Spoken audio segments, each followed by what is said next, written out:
certains sujets, tout ça. Mais là, je vais te parler de la souffrance mentale qu'une personne peut avoir. Je vais parler de mon expérience et te donner mon ressenti, tout ça. Chacun a son expérience et pense différemment. Je veux le préciser parce que, évidemment, il va y avoir des personnes pas d'accord avec moi et c'est correct. Juste dans le respect et pas d'insulte. Autant simple que ça. Avant de commencer, comme d'habitude, je veux savoir si tu vas bien. Moi, ça va super. Et qu'est-ce que tu as fait aujourd'hui? Oui. Nice. Et ça a bien été. C'est super. Moi, j'ai tout réussi, toutes les choses que je voulais faire aujourd'hui. Et j'en suis content. Je me suis réveillé. J'ai eu quelques mauvaises nouvelles. Et ensuite, je parlais, j'ai déjeuné assez tardivement et j'ai pris mon temps. Ensuite, j'ai été m'entraîner. Ça a été dur pour moi aujourd'hui parce que je n'avais vraiment pas envie. Et ça faisait 5 jours que j'avais pas couru. Et il fallait s'y remettre. Alors j'ai été courir aujourd'hui. J'étais super content. J'ai fait 2 km d'échauffement et 6 km de suite. C'est comme d'habitude. Mais je suis content d'avoir tenu le rythme. C'était difficile. Je vais pas te l'avouer. Je vais pas te mentir. J'ai été prendre ma douche. Mes cheveux sont tout doux. Mais ils sont épais. Ils tombent. Mais ils sont trop beaux. Ensuite, j'ai fait du montage. Je l'ai fait assez tard. Alors j'ai terminé vers 11h, minuit. J'ai pris mon temps, j'ai écouté quelques vidéos. Et là, je suis avec toi. Alors c'est une bonne journée, bien chargée, assez chargée, mais assez relax. Et mentalement, c'était assez dur. Je vais t'expliquer mon avis, mon mental, c'est ainsi. Et ensuite, je vais te parler comment ça peut être dur d'avoir une souffrance mentale et je vais te donner des exemples. Moi, mon mental en ce moment-là, je te dirais, il est très fragile. Pourquoi? Parce que j'ai beaucoup de pression que je me mets, moi, envers YouTube. Parce que je veux réussir, je veux faire ça, je veux vivre de ça. Alors, je me mets beaucoup de pression.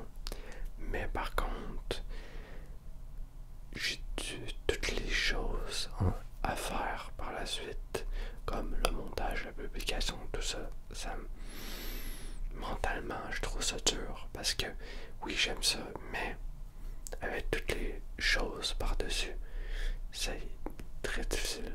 Comme le dessinement de grammaire, c'est extrêmement dur. Mes proches qui vont pas trop bien, je me cherche encore des choses où je suis pas trop sûr, tout ça. Quoi d'autre? La frustration du monde. C'est large, oui, mais j'ai des choses où je suis frustré. Comme la solitude. Ma solitude intense que je me sens abandonné, puis je me sens très seul malgré que je suis entouré. Ça me fait chier que les gens, que je puisse pas trouver des gens, comment dire, avec les caractères que je voudrais. Ça va être le temps. Et ça me frustre un peu d'être découragé des gens. Puis ça, c'est seulement mon avis, puis seulement mes expériences aussi. C'est... Voilà. Aussi quoi d'autre? Oui, mon matériel qui brise. Mentalement, ça m'a cassé. La chose que je peux pas vous dire, ça aussi, ça c'est très vague, mais c'est une grosse chose et je peux pas vous en parler tout de suite. J'attends que ce soit réglé. Alors ça peut prendre quelques mois, mais ça m'a brisé aussi. Des choses que je regrette aussi.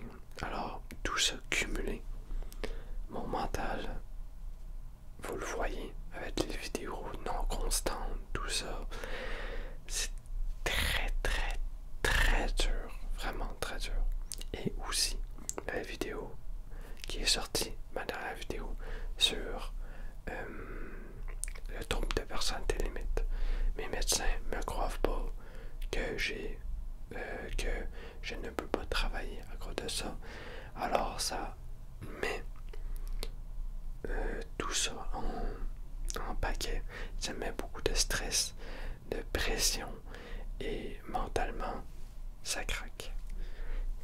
Oui, c'est vraiment dur.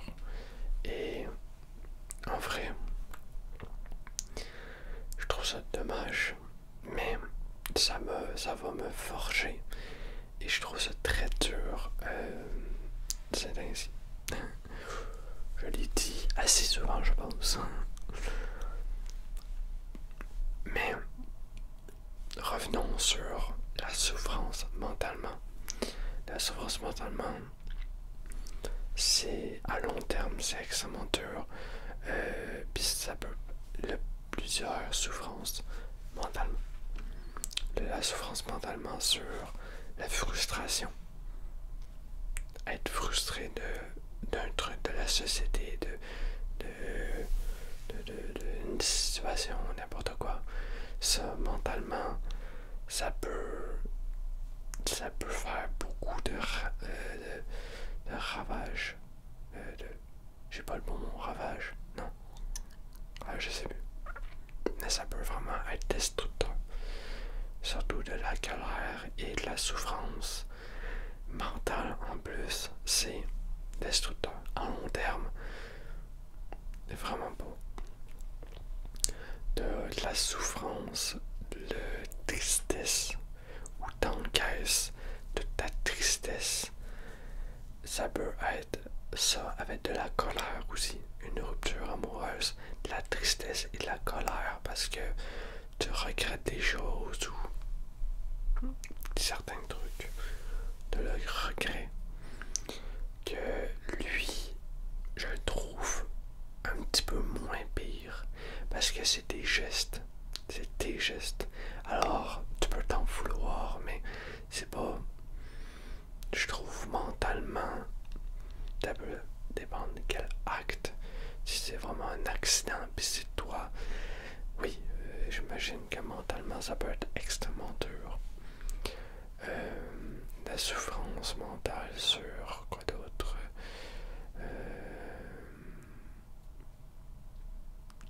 tu t'écoutes peut-être, je sais pas, peut-être ça peut, ouais, être tellement dégoûté que ça te fait souffrir mentalement, peut-être, je sais pas. Quoi d'autre que je voulais dire? Oui, pour l'exprimer. De deux sortes de personnes en général. Les personnes qui gardent ça et qui encaissent, puis un jour ça explose. Et de l'autre personne qui parle de ses émotions, des fois ou souvent. Ça peut dépendre. Pour vider de ta souffrance. Je parle à tout le monde, mais en général c'est plutôt les hommes parce que c'est un stéréotype. Mais garder leur émotion et surtout leur souffrance en soi et pas l'exprimer de n'importe quelle façon, en faisant du sport, en parlant, en écrivant, en chantant, en faisant de la musique, en n'importe quoi. Il faut que tu l'exprimes absolument et le garder, c'est nocif pour toi et pour tes proches, pour ton humeur, pour ton, comment dire, ton milieu de vie, ton pas expérience, j'ai plus le mot, ton milieu de vie, voilà, ton quotidien. Ça va être extrêmement mauvais parce que tu vas toujours te renfermer sur toi-même et surtout, tu vas jamais l'exprimer. Et quand une personne qui va juste te parler gentiment ou même méchamment, elle va tout manger, là, tout manger ta rage là, et ta tristesse dans la gueule et ça peut être destructeur en général. Alors, vraiment, la santé mentale, la souffrance mentale, c'est extrêmement douloureux. Tout le monde le vit plus que d'autres. Et aussi, c'est selon les actes et selon ta résistance à la douleur.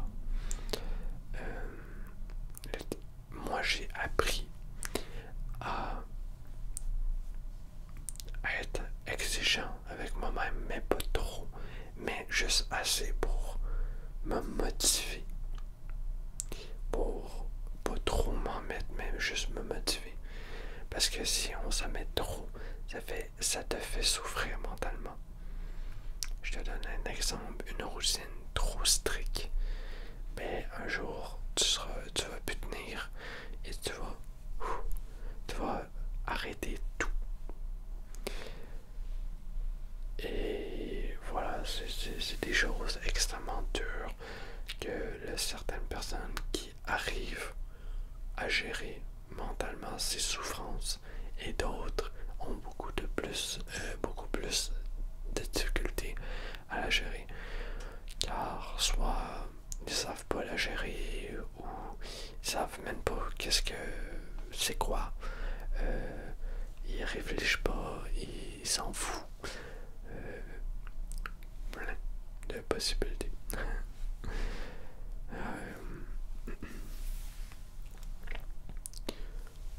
Sur la souffrance mentale, ça peut aussi se jouer avec ton entourage. C'est-à-dire, il y a beaucoup de personnes, assez beaucoup de personnes qui manipulent ton mental sans t'en rendre compte. Tu peux le voir et d'autres, tu peux pas le voir. C'est être naïf ou être influencé. Ça peut être une souffrance ou ça peut être pas du tout une souffrance, juste être influencé. Ça, si ça devient une souffrance, comme une personne qui te fait des menaces ou n'importe quoi, une souffrance mentale, il faut que tu la retires de ta vie. Et aussi, si tu utilises ça pour que les gens acceptent certaines choses, je te le déconseille, arrête tout de suite. Je le sais. Non. Si tu l'utilises juste si t'es malsain de base, alors tu t'en fous de mes conseils. Mais des personnes malsaines qui utilisent ces techniques-là, en général, voilà, c'est les hommes. Mais j'ai beaucoup vu de femmes utiliser de la manipulation ouvert, oui, sur les hommes pour n'importe quoi. Pourquoi je te dis ça? Parce que j'ai déjà été manipulé assez souvent, parce que je suis très naïf. Oui. Et j'ai appris de ça, et malgré tout, je me fais quand même prendre parce que je suis une personne qui croit beaucoup aux autres et malheureusement il y a beaucoup trop de personnes malsaines qui veulent du mal, de ton mal. Ouais. Alors ça peut être très très très difficile. C'est une autre partie de la souffrance mentale, c'est de la manipulation. Mais c'est important de le préciser, je trouve. Quoi d'autre aussi avec la souffrance mentale, ça peut être très large. Si j'en oublie, je m'en excuse. Mais j'ai nommé la pression qu'on se met nous-mêmes, la pression des gens, des menaces, tout ça. Ça peut être nos parents, nos proches, nos amis, notre copine, copain, chum, blonde. Puis quoi d'autre aussi, pas trop même. Souffrance mentale. Souffrance mentale avec le sport. Et ça, j'en ai pensé. Aujourd'hui, quand j'ai couru. Quand tu cours ou quand tu fais n'importe quel sport, puis tu souffres physiquement et mentalement, c'est de la bonne souffrance mentale. C'est pour t'encourager. Ce que je t'ai dit tantôt. Des fois, tu te donnes des choses, des objectifs, puis moi, personnellement, quand que je cours, puis j'en peux vraiment plus, puis vraiment j'ai de la difficulté avec mon corps, je me dis, c'est que dans la tête, c'est que dans la tête, t'es capable, c'est que dans la tête, t'es capable, t'es capable. Et mentalement, je trouve ça dur, mais techniquement, c'est de la souffrance mentale, parce que tu cours, puis t'en peux plus, puis t'es épuisé, puis tu veux arrêter, mais t'arrêtes pas parce que t'as un objectif. J'appelle ça la souffrance mentale. Bonne, plus positive que négative. Mais ça peut être toujours positif. Il faut juste le voir d'une certaine manière. Moi, c'est comme ça que je le vois. Et je trouve ça assez intéressant. Parce que la souffrance mentale, on le dit beaucoup en négatif, comme je te l'ai dit pendant toute la vidéo. Mais en positif, c'est très rare. Mais non, nous mettre au bout de nos capacités pour réussir nos objectifs ou voir c'est quoi notre max dans n'importe quel domaine. Et c'est toujours de la souffrance mentale. Je viens juste de penser à ça, mais de la souffrance mentale, ça peut être de la torture. Ça a un lien. La torture mentale, ce qui est de priver de nourriture, de priver d'eau, ou même de priver de voir des gens. La solitude, c'est de la souffrance mentale, de une malaise mentale. Tu peux souffrir de ça. Tu peux souffrir de beaucoup de choses. Et comment soigner ça, régler ça, tout ça. Ça va être la conclusion. C'est plus, je te dirais, c'est plus avec toi. Il n'y a pas de recette miracle. En tout cas, je pense qu'il n'y en a pas. Mais, moi, j'essaye, surtout ces derniers temps, de me faire plaisir. Pas de me laisser aller, mais plus de me faire plaisir. J'ai pas envie d'aller m'entraîner. Je m'entraîne pas. J'ai pas envie de faire ma vidéo. Je la tourne pas aujourd'hui, je la tourne demain. Plus de me faire plaisir et pas de m'exiger des choses. C'est difficile. En tout cas pour moi, c'est difficile. Mais ça m'aide énormément de pas me mettre une charge mentale encore et encore et encore, malgré que je fais ça pour comment dire, je fais ça pour moi dans le futur, pour que moi je sois content.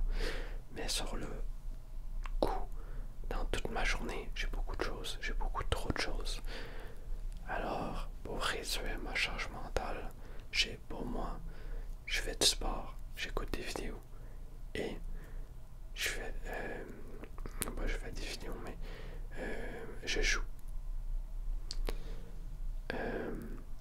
Même, je fais du sport, oui, mais sur le coup, quand je m'en vais faire mon sport, ben c'est une charge mentale, parce que j'ai pas envie de le faire sur le coup, parce qu'il faut que moi je me déplace, il faut que moi je prends mon courage pour y aller, parce que sur le coup, en général, j'ai pas envie. Mais dès que je le fais, j'ai envie. Comme ça. Alors, c'est beaucoup le mental. Et si t'as un bon mental, si t'as une bonne routine mentale et ça va bien, tous tes objectifs, tu peux tous les faire rapidement, mais extrêmement rapidement. Mais c'est dur de garder cette routine parce que le choc dans la vie, il y a toujours des imprévus. Et chaque personne aime plus ou moins les imprévus. Et aussi, ça joue sur si tu as une maladie mentale, n'importe laquelle. Il faut que tu t'adaptes à ça et tu te dis, ouais, si je gère moins la pression, peut-être de moins m'en donner, et des fois, des journées où je vais beaucoup m'en donner parce que je me sens bien, mais d'autres journées, ah non, je vais moins m'en donner. Il faut que tu sois capable de gérer ces deux trucs-là. Et si tu fais un travail 8 heures par jour, essaye de te donner un petit peu moins des fois dans des journées quand ça va pas trop bien. Force-toi pas. C'est la pire des choses de te forcer. Pourquoi? Mais ça peut dépendre. Quand t'es vraiment à bout, force-toi pas. Mais quand t'as pas envie, encourage-toi. C'est deux choses différentes. S'encourager puis se forcer, c'est pas la même chose. Mais c'est la seule chose que je peux te donner comme conseil. De te faire plaisir, de pas trop, mais de te faire plaisir, de te récompenser, de reconnaître tes travaux, des choses que tu fais qui est bon. Avoir le positif, essayer de trouver, essayer de t'empaiser avant d'une grosse charge mentale. Enchaîne pas des choses mentalement que tu trouves c'est dur. Si tu as fait un gros truc et mentalement t'es claqué, prends une grosse pause, recharge tes batteries et rattaque l'autre truc. Ça paraît con, mais c'est très important. Et beaucoup de personnes oublient de le faire parce que peut-être t'es trop dur avec toi, mais moi personnellement, je le voyais, une pause. Pas besoin de ça, je suis fort. Hein? Et on sous-estime la pause car c'est pour les faibles, on pourrait dire. Et ça paraît vraiment con, mais il y a des personnes qui pensent comme ça. Et c'est correct. Mais juste, c'est correct de prendre des pauses, c'est correct de relâcher mentalement. Et avec l'école, parce que je pense à vous aussi, mentalement c'est très dur, je le sais. Essayez le maximum de vous détendre. Vraiment, essayez. C'est très dur. Vous pouvez pas toujours, et pas juste l'école, mais en général, il y a des situations où tu peux pas. Et c'est correct, mais essayez le maximum possible. J'espère avec tout même pas ces conseils, mais juste j'espère que je t'ai ouvert les yeux ou même fait découvrir c'est quoi aisément la souffrance mentale qu'on peut avoir au quotidien de certaines personnes et de la tolérance aussi de certaines personnes. Pas personne, chaque personne est différente et il faut le savoir ça. Pas à cause que toi, t'es capable d'avoir ça comme charge mentale, que l'autre personne peut avoir la même chose que toi. Il faut le savoir. Évidemment, pas dans le jugement. Ce serait aimable. Juste dans le respect. Quand tu vois une personne moins bonne que toi ou qu'elle a plus de difficultés, à place de l'insulter, va l'aider. Ce serait mieux. Sur ces beaux mots, j'espère